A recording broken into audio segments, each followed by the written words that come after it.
ግለሰብ እየታፈኑ 1 ሚሊዮን 2 ሚሊዮን አንጣ እየተባለ ትግሉን መነገጃ ሆኗል። ከኢትዮጵያ ቋሚ ጠላቶችና ከወያኔ ጋር አሰላለፍ ያዘ።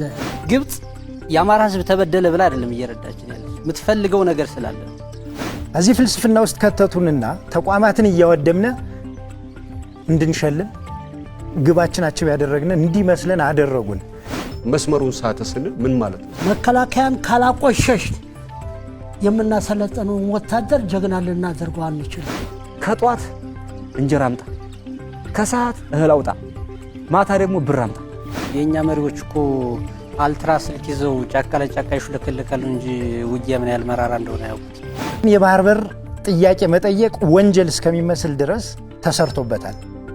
ያ የመጣው ልምምድ ከምን የተነሳ ነው?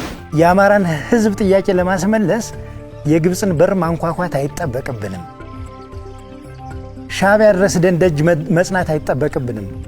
የኛ አመራሮችም ይህን ጉዳይ አጣውት አይደለም የተራዘመ ትግል አድርገው የራሳቸውን ኢኮኖሚ እያካበቱ ስለሆነ ፋኖ አይችልም። መከላከያን አጥቅቶም ተከላክሎም የመደበኛ ውጊያ የመፈጸም አቅም የለውም። ትምህርት ቤቶችን የምናወድመው ጤና ኬላዎችን ካምፕ የምናደርገው ስለተሰራብን ነው። የመንገዱን ሁኔታ ገምግሞ ከኋላ ያለው ይከተላል ብለን እናስባለን። ትክክለኛ ታጋዮች አሉ፣ እንዲመጡ እንፈልጋቸው ታጋዮች አሉ። ወንድሞቻችን ይመጣሉ።